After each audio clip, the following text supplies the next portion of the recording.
Salut tout le monde, j'espère que vous allez tous bien. Nous voici dans une nouvelle vidéo et vous l'avez remarqué au titre, Azega Writing qui sort finalement dans ce sujet de peur face à Neymar et l'avertit. Je m'explique. Il y a Azega qui vient de faire une sortie pour répondre à une vidéo dans laquelle on peut voir une personne qui disait comme quoi pourquoi est-ce qu'actuellement Azega ne sort ou bien ne fait pas des sorties comme avant. Puisqu'avant, tu t'attaques à Azega, il va sortir. Il va aussi t'attaquer ou bien il va te répondre.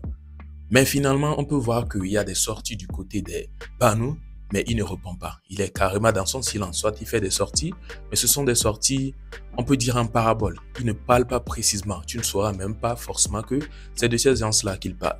Du coup, une vidéo qui a fait surface, on demandait est-ce qu'il a peur de ces gens-là ou comment? Pourquoi est-ce qu'il ne fait pas des sorties sur eux? Pourquoi il ne les répond pas? Ou bien il est en train de leur donner raison.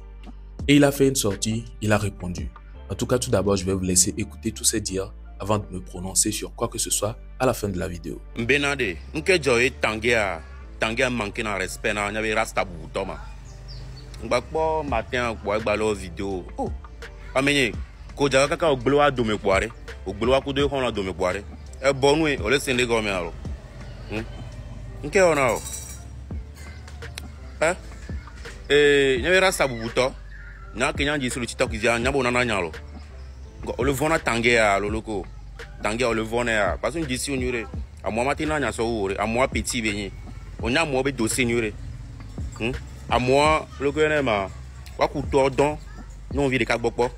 À moi, le gouvernement. Et comment appelle-t-on? Et fiou. Et dans le chassine. À moi, nous, encore. Pour vidéo, n'a pas de bonnes idées. Raban balé un compte. N'a moi, je n'ai pas de pompo ici. Il y a ça, vous bouton. On n'a pas tangué en dehors. Oh non. Qu'au bon, on est tabellé continuer quoi. Parce qu'il y a nos continuations sur nos yeux. Non, tout vidéo big bonnes et les cas. Oh. Au vidéo n'a big bonne à moi mais Kevin, il n'est personne. Et on a qu'à glisser au coup d'eau à élément à dommer. Il y a des fous quoi. BC. Pas vidéo à rasa bubuto aïe. Mais chiolo. Ouais, quoi tolérance à mon signe de faiblesse est venu. Pourquoi garo me a amela da fodio voilà tout n'avait babare et il n'y a qu'un go on comme niveau le fond na me yo nous que intio on est de Kenya quoi fi kem le et nous que sona le fond na soa elle a dominé amelem de na bread de so me fodi asu que ya bla bine nous que sona ne elle a dominé nous formule alors vidéo abe va le nanya mede be le gbegbo na le vidéo me ken bo la nya be o le présent ao moyen o le vovovovo ke gbe nanya na me o se go me nya garo mo bana wala no we nyen ko na me gbo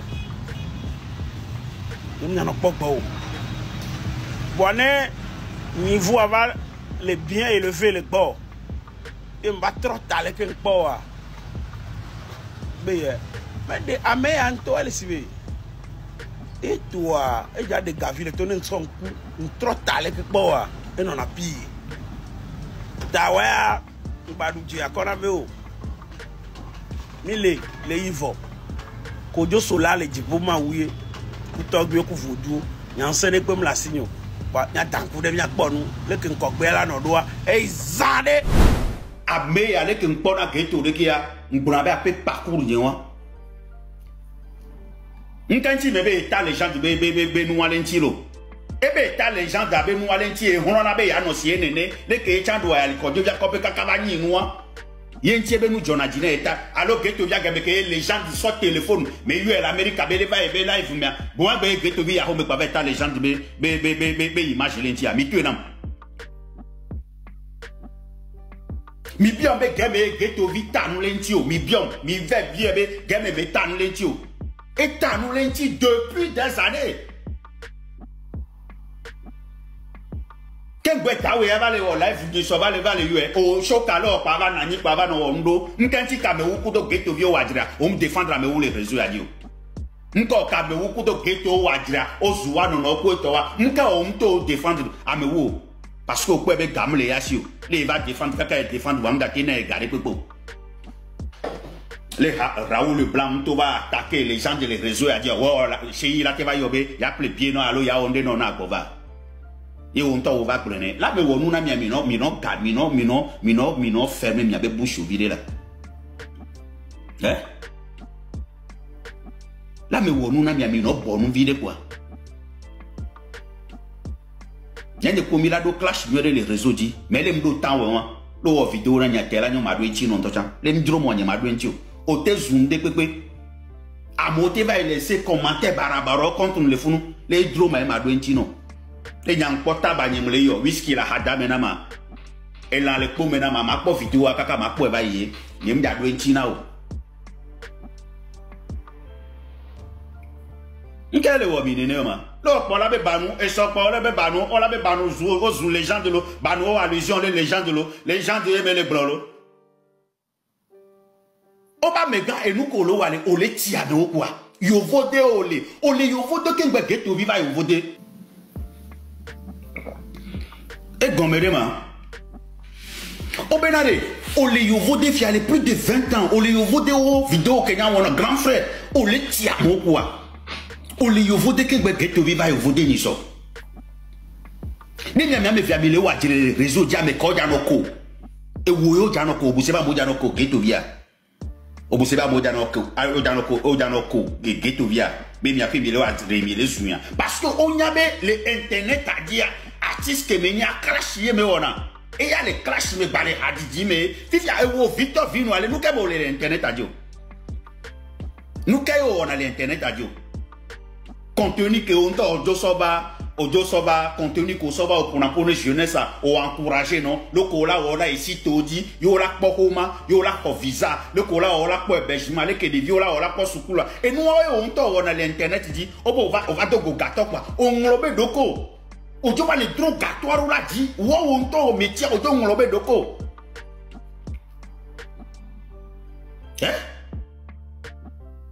o vidéo de capo o be no vio onde kweto enu ko wa na munyo pa o vidéo de kano o reproche de kano pa atole menon adasio le wonto wa fo gbese gbegbe wa no vidéo no wa no nu no amola ba no biego o banu kwa meke wele wajirema banu kwa meke wele wajirema da mere la ba no plombe banu kudo shoka wele wajire ke ngbo we amola ba no ponu ko le jwa e be so le vio no vio o vidéo e so chon lawo le no vio o vidéo e so chon lawo o laisse le ridiculiser mon frère. Et nous ko blono wa ko de vidéo là do caméra ko la do no blonyo le vieux pas les vieux chola to la si caméra be ojibe a manquer respect na me Rachid ere ne ko do me o pom mo vidéo no le réseau a dit quoi hein et hamale ne ko do me o pom ça pe image o pom vidéo no quoi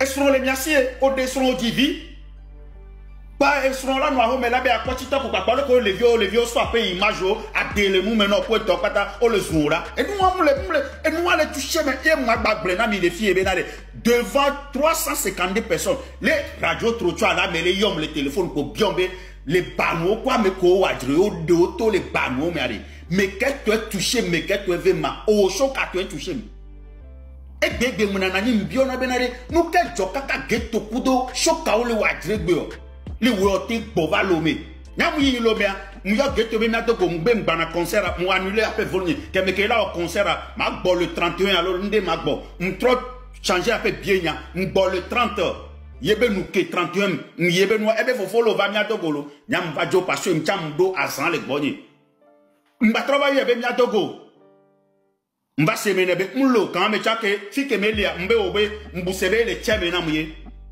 njibe mi atogo ye que m'a eu appel intervalle y appel vidéo be fofo yemu le luamo be ta chalo e ya fire nya wo cham kwebe e ya fire e to ne be nya le nu ke kwa be mle so mle jolo ba e wala na ba na be le yi kwa mi wa jire pa ma ba no susu lo ne le nu adia lo gbon pa mi abo le fon ke to be le wo nu mle gbe nya no en to na ni moi ha yo ke pa ba to mi susu le réseau adia nko le mianto mi jatwa togolais nko le mianto mi jato mi do contenu de jabawa nko mianto mi sina titono pero mi va résoudre ya mi va attaquer banoua me kada disimio. Alors voilà un peu, vous avez regardé le début de la vidéo, il y a Zega qui a parlé. Oui, En premier lieu, il y a Bismino qui a déjà posé la question ou bien qui a posé la question. Il a fait la vidéo, il a posé la question et par la suite, Azega qui est sorti pour répondre. On sent directement parce que je pense la réponse n'a même pas duré ou bien la vidéo de Bismino n'a pas encore fait 1 heure de temps avant que Azega ne fasse sa sortie ou bien ne fasse la vidéo des réponses. Ça veut dire lui-même il avait quelque chose sur le cœur. Ça le faisait mal, mais il ne sait pas comment faire la sortie. Voilà, il est tombé sur une vidéo qui en parle justement et puis il a profité rentrer dedans en même temps. En tout cas, je ne sais pas comment est-ce que les choses se passent dans les deux camps. Je ne sais pas comment ça se passe du côté des Bano et de son côté, mais vas-y. On est là, on regarde juste. Mais avec cette vidéo, on sent juste un avertissement. Ça, c'est clair. On se dit que il prépare quelque chose en tête. Il se dit que si ça va trop loin, je vais agir de la sorte. Et là, j'espère que ça serait pas mauvais. Oui, franchement, parce que beaucoup disent comme quoi il est en train de faire des sorties sur lui, mais lui ne répond pas. Donc, s'il sort pour faire ou bien pour donner une telle réponse en disant il faut se taire, mais quand ça va à un niveau, tu agis, tu vas te poser la question, c'est quelle sorte d'agissement il veut utiliser? Il veut agir comment? Par les autorités, par des chemins, d'autres chemins, par des chemins sombres, par des chemins clairs? Tu vas te poser la question et tu n'auras certainement pas de réponse si lui-même, il ne répond pas. En tout cas, on est là, on regarde vivement que les choses se calment parce que cette guerre-là, franchement, si quelqu'un dit ça lui plaît, je pense que, ou bien s'il y a des gens qui vont dire que ça leur plaît, ils ne vont pas atteindre 100 personnes. Franchement, cette guerre entre les Bano et puis, Azega, je ne suis pas sûr qu'ils vont atteindre 100 personnes. Il y a beaucoup qui ne kiffent pas du tout cette confrontation-là. Ce sont des gens, quand ils étaient ensemble, tout le monde avait toujours kiffé.